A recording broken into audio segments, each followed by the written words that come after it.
Good Saturday morning, everyone. Here's a little sticker I got when I went to Washington, D.C. and played at the Scottish Rites Got Talent telethon a couple of years ago. I thought that was kind of cute. That's totally true. If Freemasonry ruled the world, why am I not rich? And speaking of Freemasons, my good Masonic brother, Robert Rossetti, who is a custom ring maker and has been for over 60 years in Costa Mesa, made my Black Lives Matter ring, and he sent that to me the other day. And his custom ring company makes all sorts of beautiful rings, including occult rings and stuff that I've had over the years. And he's donating proceeds to Black Lives Matter. And somehow I'll try to get a link to that, but I don't have it at the moment. Here we are, chapter 5 of Accidental Christ. The story of Jesus is told by his uncle. And now we're getting into all those miracles he was supposedly doing. And I hope you've been keeping track, because if not, please go back and, better still, get it on Kindle. Okay, enough of that. It's Saturday morning story time. Starts off with the epigram from Matthew 4, verse 23. Jesus traveled through Galilee, teaching in their synagogues, preaching the good news of the kingdom, and healing every kind of disease and sickness among the people. And of course, in the previous ones, we've discovered what that kingdom he was talking about really was.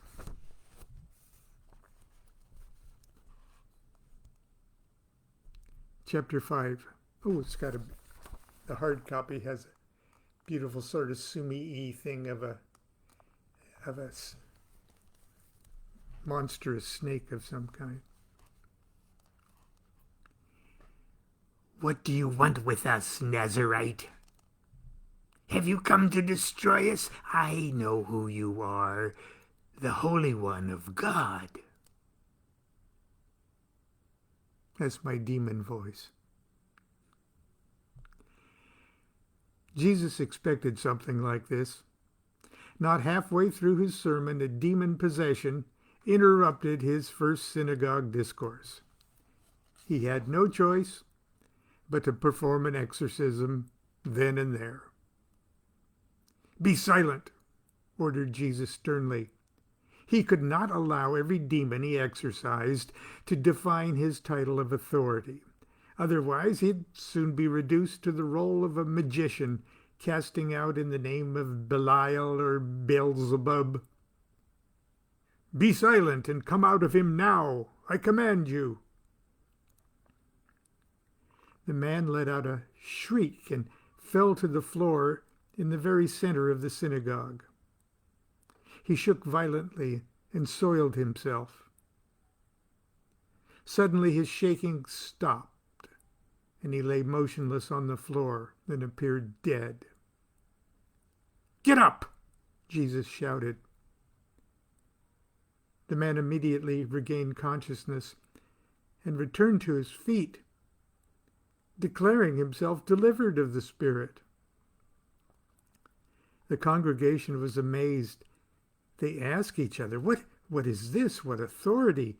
He even gives orders to evil spirits, and they obey him." Seeing this wonder, Simon pushed his way to Jesus and knelt before him. "Master, please, Milka, the mother of my espoused wife, lies near death at her home, not far from here. Let us take you there so you might make her whole. Jesus quietly answered, "Lead me to her." The synagogue emptied as the entire congregation followed Jesus, Simon, and Andrew down the street to the home of Simon's in-laws. Children ran ahead of the throng and alerted the household of the approach of the healing holy man. "Milcah, awake! Simon comes with the holy man, Jesus, the son of Mary, the widow of Joseph, the great carpenter. He comes to heal you of your fever." "Oh, dear God!" Milcah lifted her fevered head from her pillow and surveyed her surroundings. "Look at my house. All of Capernaum will see it like this. Simon does not have a brain in his head." She sat up in bed for the first time in 3 days and reached for her robe. "Somebody, get this chamber pot out of here. Bring me a wet cloth for my face. Whatever is stinking in the kitchen, throw it out and lay out bread and cheese and wine. Fetch wine. If we have none, go to the neighbors and borrow some.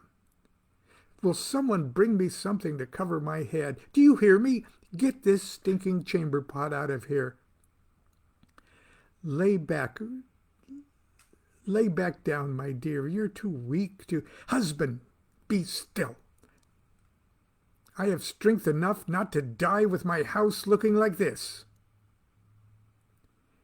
My dear, please lay down. They're already here. Anna, tell Anna to get the holy man, to greet the holy man and wash his feet. Purchase me some time to tidy this chamber. His family owns half of Galilee.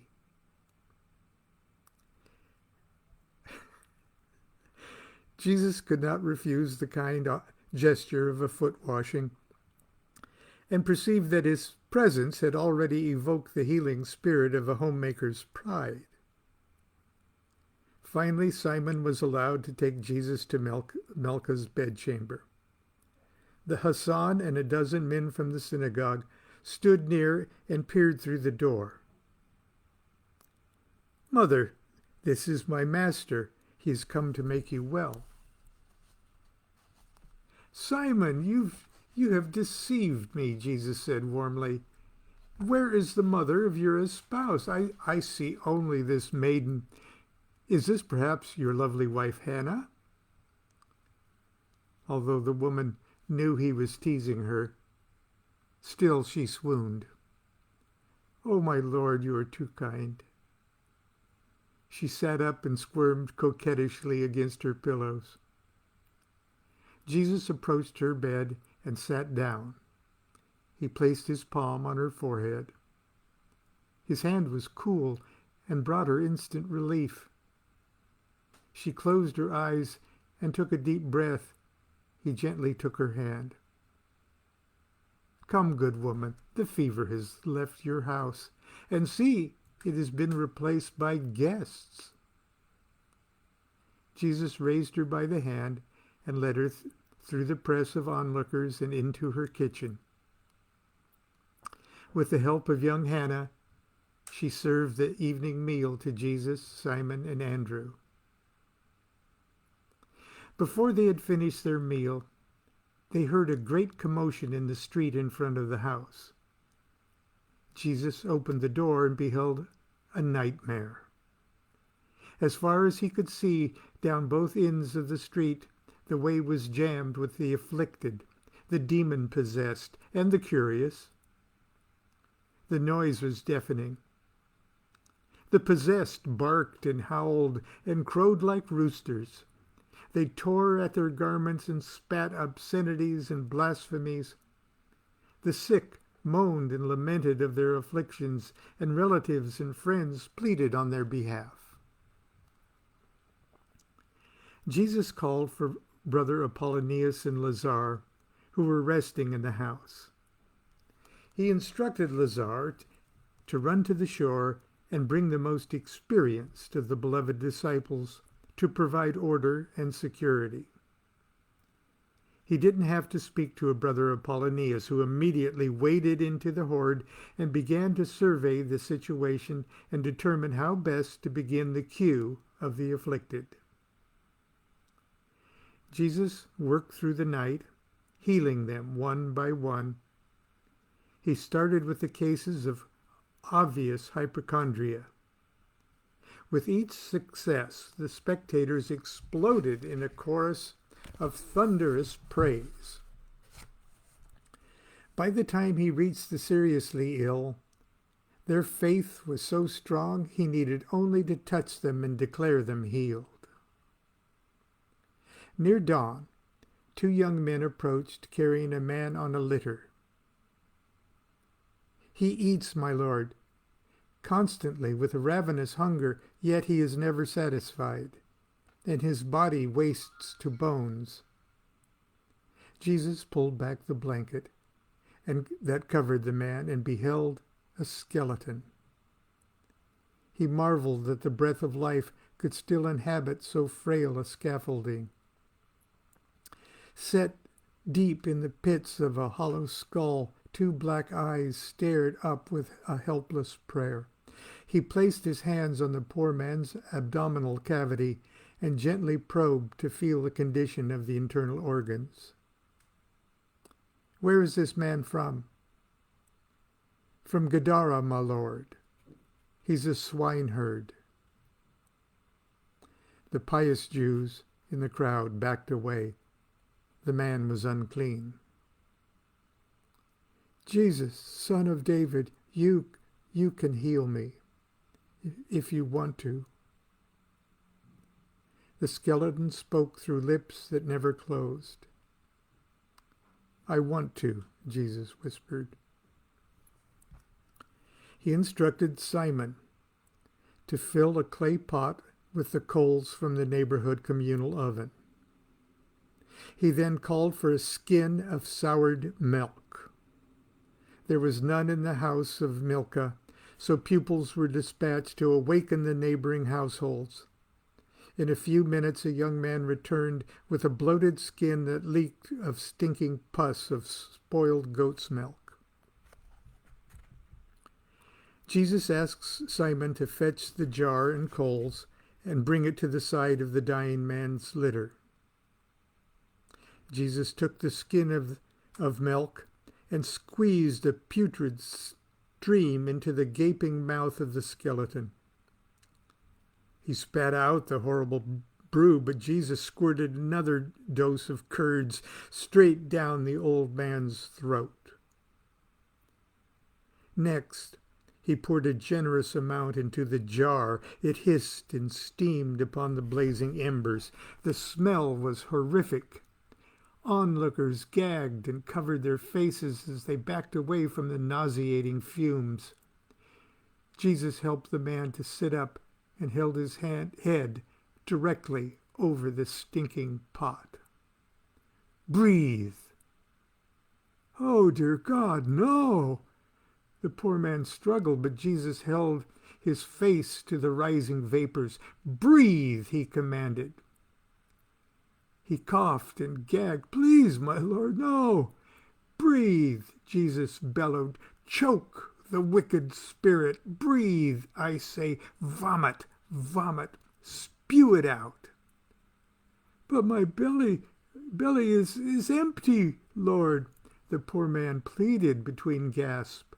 "Lies, lies. It is filled with a demon of filth. Come out of him. Come out of him." The man could no longer struggle. He heaved and coughed and retched a bloody paste into the mouth of the horrible pot, causing a new cloud of foul steam to rise into his nostrils. He was choking to death. Witnesses turned their heads in pity and disgust. Lazar had never seen anything like this. "He's lost his mind. He will kill that poor devil." He whispered to Brother Apollonius, "We've got to stop this." "Do not interfere. Watch. I taught him this. Lazar ignored the warning. He covered his face with the neck of his garment and ran to the side of the litter. He put his hands on the bony shoulders of the man and tried to pull him away from the suffocating vapor. Jesus did nothing to stop him. The coughing had ceased. The man was not breathing. Jesus released his grip and slowly backed away. He locked his eyes upon the terrified face of his bewildered patient. The man rotated his quivering head and looked helplessly at Lazar. The sight was terrifying. The red and dripping skin barely concealed the details of the skull. His jaw hung low as he struggled to make a sound. Lazar could not take his eyes away from the hideous face. Suddenly, from the black abyss of his toothless mouth, the skeleton's tongue darted out like the head of a snake and pointed stiffly at Lazar.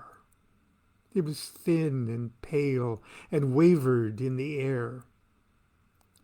Then, to Lazar's horror, the tongue shot forward more than 2 feet and slapped him on the lips with hot, stinking slime. Lazar screamed and recoiled so violently that he fell flat on his back in the street. Jesus jumped between Lazar and the skeleton and seized the slippery tongue with both hands and began to pull. "Out of him, devil! Out of him!" Brother Apollonius stepped forward and pinned the man to the ground. Jesus continued to pull hand over hand. Lazar scrambled to get out of the way. The tongue piled up in the dust in a writhing, obscene coil. Jesus' robe was covered in blood and stinking slime. By the time the tail of the monster came out of the swineherd's throat, more than 20 feet of slimy worm lay squirming in the dirt. The man finally caught his breath and began to cough again. Jesus picked up the stinking worm and dropped it into the jar of coals. The vessel crackled and trembled and jumped in the dirt as if it were alive and in agony. "Simon, cast this in the fire." He returned to his patient and embraced him. The poor man could only cling to him and sob. "The demon is gone. You will eat again. You will eat again and be filled. But observe the law, my friend. Eat not the flesh of swine. Go and err no more."